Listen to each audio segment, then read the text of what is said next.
पढ़ेंगे psychosexual theory के बारे में इन द चिल्ड्रन। और ये जो है सिग्मॉइड फ्रूड ने दी थी।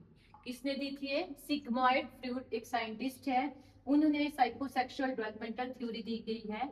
ये जो है हमारे पास 5 स्टेज होती है। इसमें कितनी स्टेजेस होते हैं? 5 स्टेजेस होती हैं। और ऑलरेडी हमने एरिक्सन की जो थ्योरी पढ़ी थी उसमें कितनी स्टेजेस थी? उसमें टोटल हमारी 8 स्टेजेस हैं। तो एक ये मेन डिफरेंस है दोनों के बीच में। जो फ्लूइड थ्योरी है उसमें जो है टोटल कितनी है? 5 स्टेजेस हैं। और जो हमारे पास एरिक्सन की थ्योरी है उसमें टोटल 8 स्टेजेस हैं। अब हमने बोला कि फर्स्ट स्टेज इसमें ओरल स्टेज आती है। ओरल कब शुरू होती है?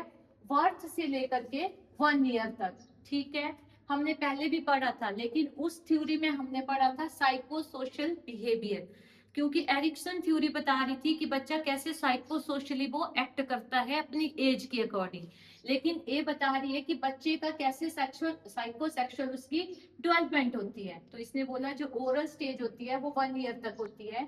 इसमें बच्चे को कुछ पता नहीं होता है। बच्चे को इतना पता होता है कि मुझे मौत से काम करना है, यानी उसको ना सुसु का पता है, ना टॉयलेट ट्रेनिंग उसको पता है, ना उसको उसका ग्रॉस मोटर डेवलपमेंट इतने अच्छे से हुआ होता है, ना उसका कॉग्निटिव डेवलपमेंट अच्छे से हुआ होता है। लेकिन इसका जो इस मतलब ये चीजें हुई होती हैं, बट ये साइड बाय साइड होती है। लेकिन हमारे थ्योरी के पॉइंट ऑफ व्यू से यहाँ सबसे ज्यादा किस पे फोकस होता है? बच्चे के मौत पे।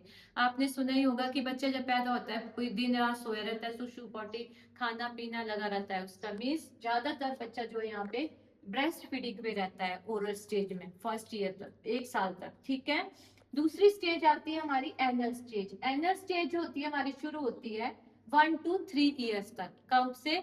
1 से 3 ईयर, जिसमें जो बच्चे को क्या, बच्चे की डेवलपमेंट हम तभी नॉर्मल बोलेंगे जब वो इन पॉइंट को कवर अप कर रहा है। यानी 3 साल के बच्चे को अपने बॉबल और ब्लैडर पे कंट्रोल आ जाना चाहिए। उसे पता लगना चाहिए कि मेरे उसमें फीलिंग आनी चाहिए कि मुझे अभी टॉयलेट जाना है, उसमें फीलिंग आनी चाहिए कि मुझे अभी पॉटी जाना है। दैट मीन्स ये जो है इसकी जो है प्रॉपर उसको अपने बॉबल ब्लैडर पे कंट्रोल होता है, जैसे कि हम लोगों को है। इसी स्टेज में 3 साल में बच्चे को बॉबल और ब्लैडर कंट्रोल का पता होना चाहिए। थर्ड आती है हमारे पास फैलिक स्टेज। फैलिक स्टेज 3 से 6 ईयर तक होती है, जिसमें बच्चे को पता लग जाता है कि ये मेल है और ये फीमेल है। फॉर एग्जाम्पल 2 भाई बहन है तो उनको पता लग जाता है कि मैं लड़का हूँ और ये लड़की है। यानी फैलिक स्टेज में उसे अपना जो सेक्स होता है उसको आइडेंटिफाई हो जाता है कि मैं मेल हूँ और ये फीमेल है। फोर्थ स्टेज आती है आपके पास लेटेंसी फेज। लेटेंसी फेज हमारे पास होती है 6 to 12 ईयर्स तक। लेटेंसी फेज कहाँ होती है हमारे पास? 6 to 12 ईयर्स में होती है।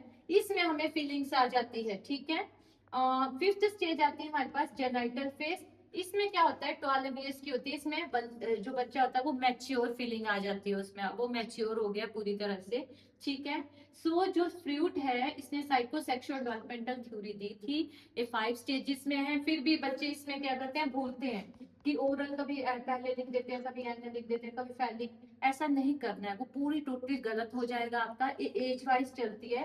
पहले आपको ओरल रखनी है याद, फिर आपको एनल आएगी, फिर फैलिक। अगर आपको इसमें नहीं रहता है तो इसमें आप कीवर्ड याद रख दो, एल और जी। एल मीन्स आपकी लेटेंसी फेज और जी मीन्स आपकी जेनाइटल फेज।